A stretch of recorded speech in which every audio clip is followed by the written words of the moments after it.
Hey everyone, Ethan here, back with another episode of WordCast Lite. This time it's being filmed on September 19th, 2017. You guys will be seeing this a couple days after, so if there's any news that I missed that maybe came out the day after this or something, that would be why. But we got quite a bit to go over here. A lot of this will be getting covered in detail on the full WordCast podcast tomorrow night, starting at, yesterday I should say. A lot of it would have been covered yesterday at the time of seeing this, which is tomorrow at the time of filming this. CCleaner, a tool that probably a lot of you have used for a long time. I've used it for systems for a long time, mostly for registry fixes, but it also can be nice to like force uninstall stuff and whatnot. And they're actually owned by Avast now. Well, they were compromised for almost a month. Version 5.33, which was offered between August 15th and September 12th, included a malware called Floxif. Not sure if I'm pronouncing that right, but I think I am. It's able to gather stats on the system and send them to the servers. Now, keep in mind, this is not, like Avast or, CCleaner having malware. Like they were compromised. This is another form of malware from a third party being implemented. It had the ability to download and run binaries, although there's no evidence that actually happened. The malware only ran on 32-bit systems, so probably the majority of you guys that are watching this here actually don't have any problems at all. In fact, every system that I use it on is 32 or 64-bit, so no worries there for me either. But anybody that's on 32-bit, it's a big issue, and it was detected by Cisco while they were doing beta testing. So yeah, CCleaner compromised. They have fixed it as far as I understand. It's gone. The malware's been removed. Not a good thing, but doesn't sound like too many users were, affected. It's just really not good for an open source, well, it's not exactly open source, but for an application that so many people use, especially PC nerds, we don't like to hear about that. W3C abandons the consensus and standardizes digital rights management. So EFF resigns from it. So basically, to sum it up shortly, there's some digital right management stuff that that W3C was trying to implement that kind of creates an unfair situation on the internet. The EFF appealed that, but the vote ended up with a 58.4% in favor of keeping digital rights management. And this is just not good for security researchers and the like, because now breaking any kind of DRM is considered a felony. That's a big deal. That is something that a lot of people should be worried about, especially if you are a security researcher or something like that. It's definitely not good news to have digital rights management's DRM, being a felony now. So it's realistically not a good thing, and it's part of the HTML5 standard. So that's also not a good thing for sure. So T-Mobile and Sprint mergers are in talks again. This is interesting. So a couple of months ago, there were talks that T-Mobile and Sprint might be merging. People were a little bit worried about what kind of situation that puts T-Mobile in, being such a huge provider then of cellular service and, internet. And the talks are around again, and it's actually looking a little bit more official. It's not just rumors. They're potentially weeks away from making a deal. It's not certain that they're actually going to come to a deal, but it is actually for certain that it is in the talks. They are working on it. John Lager would still run the company, but Sun from SoftBank would have pretty heavy influence. They would be considered a large minority stockholder, meaning they're not the majority is what that's saying there, meaning they're T-Mobile would still be the majority stockholder, the majority company, right? But the concern really is something that the FCC and whatnot might have to look at, of making a company too large. The same reason that Time Warner and Comcast, when they tried to merge, it was blocked. This thing could be blocked potentially as well. There have been other giant companies out there, although T-Mobile and Sprint are smaller than AT&T and Verizon as far as I understand. So it's interesting. It would also give T-Mobile, or whatever they decide to call it, the largest spectrum holding company in the US, potentially the entire world. So that's interesting. It's a bold move by T-Mobile. T-Mobile's been doing a lot to push their networking, their networking infrastructure further than the other companies are catching up, really realistically, which they've already essentially done. But this would put them in a massive amount of both coverage as well as the actual spectrum range that they own, that they are allowed to operate here in the US. So kind of crazy on that. So let's see, iOS 11 kills off 32-bit apps. So if you're using iOS 11, if you updated to iOS 11 on an older or a newer device, it doesn't matter, anything that supports it, and you had a 32-bit app installed, when you open the app, you'll get an error saying that the developer needs to update the app.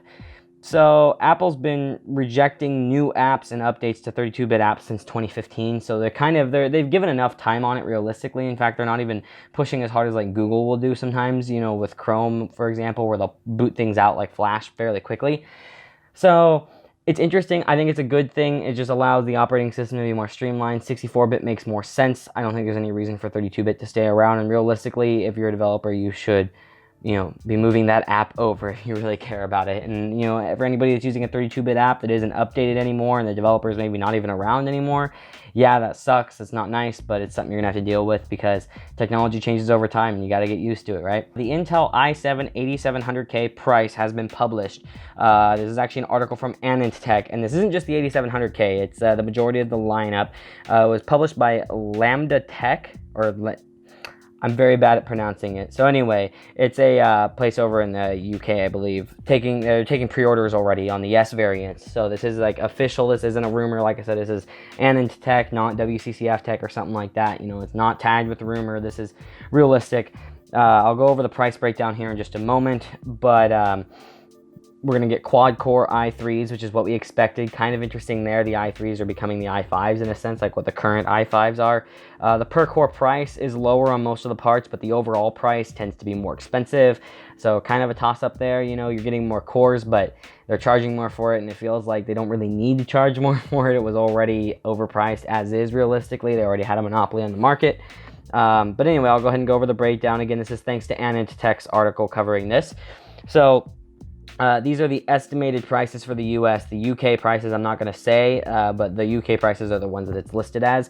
So the 8700K is going to be a 6-core, 12-thread with 3.8 gigahertz at the base frequency. Fairly high base frequency, although I would like to see something even higher. But it's 6 cores, so they're trying to keep the TDP under a certain amount. $400 in the US. So it's $66.70 a core. There's also the 8700, which is $338, obviously not overclockable. There's the i5 8600K, which is 6 cores, 6 threads. So again, it's basically just, an i7 with the hyper-threading removed. So you can lose, in some applications, no performance, other applications up to maybe 20% performance. Not massive there, but $284 for that. So still a pretty solid increase over the current, like 7600K. And then there's the 8400, which is a 6-core, 6-thread, running at 2.8 gigahertz base. The 8600K is running at 3.6 gigahertz base. Then let's see, there's the i3 8350K, which is a 4-core, 4-thread part. So it's basically what a current i5 is. Anyway, it's running at 4 gigahertz and it's $197. So when you look at it that way, if that's basically what an i5 is, that actually ends up not being too expensive because the i5, the 4-core, runs around $197. So it ends up kind of equaling out, like I said, the per-core price is a little bit cheaper, but it ends up being very similar to the previous pricing when you're looking at cores. But honestly, it's lame to me that the prices are so expensive, but that's just my opinion. Then there's also the i3 8100, which is a 4-core, 4-thread, 3.6 gigahertz base for $130. So it's interesting. I feel like the price per core actually goes up as you add cores, which is totally backwards from the way that CPU architecture and everything is actually supposed to work. Because, with the 8350K, of course, no hyper-threading, which adds the per core cost goes up, but is $49.25 per core versus the 8700K, which is, hyper-threaded, is $66.70 a core. So you're, paying an extra like $17 there for the hyper-threading per core, which is a little bit spendy. So that's the breakdown there, though. I'm interested in them. I'm not going to be getting one myself. I already have a Ryzen system back there. Well, you can't see it because I'm behind my chair, I'm sorry. But that system I'll actually be doing videos on and stuff like that. So I've already got a Ryzen system for doing all my editing and whatnot. So this isn't something that I'm looking to personally upgrade to anytime soon. But it's definitely going to be interesting to cover, and to maybe do some research on and see if I can get my hands on one anyway. Then there's the Ryzen Mobile APU benchmarks leaked. This is interesting. This is a leak. This is from WCCF Tech. So, keep in mind, it's a leak. It's a rumor. These could be false, but also I have found them when it comes to leaks, they tend to be fairly accurate. It's their rumors that tend to be far off.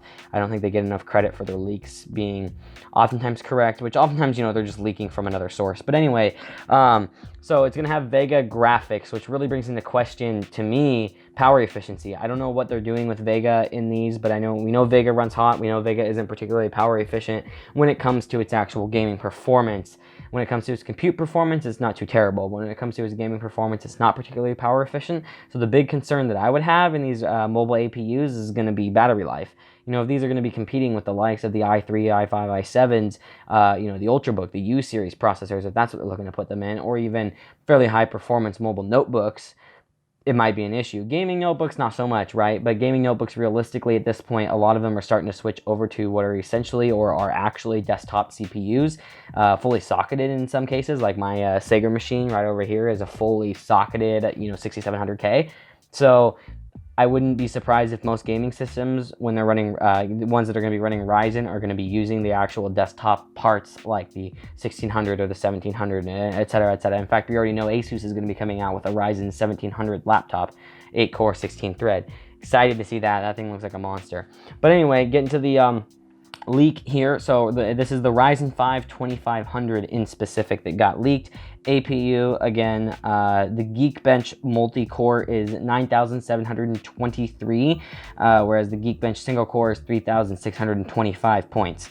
So pretty good score there, definitely quite a bit higher than previous generation architectures from AMD, as well as higher than some of Intel's older stuff, but I don't have exact numbers to compare those two here. It looks like it's about, I think it was about 1,000 to 1,500 points difference when it comes to like gains over like the old FX chips. Of course, the old FX chips, you know, we'd expect that because they were ridiculously slow when it came to IPC. So, and when I say that, I was talking single core points, by the way. So pretty big jump there, but that is to be expected on the single core, definitely. So that concludes this week in WordCast Lite. There's going to be there's a lot more stuff, obviously, on our podcast that we do every Wednesday. So if you guys want to watch that and get more details on all the stuff, it's a 2-hour-long podcast every Wednesday. So you're welcome to watch it. It'll be up, you know, at the time you see this video, it'll be up from yesterday's video.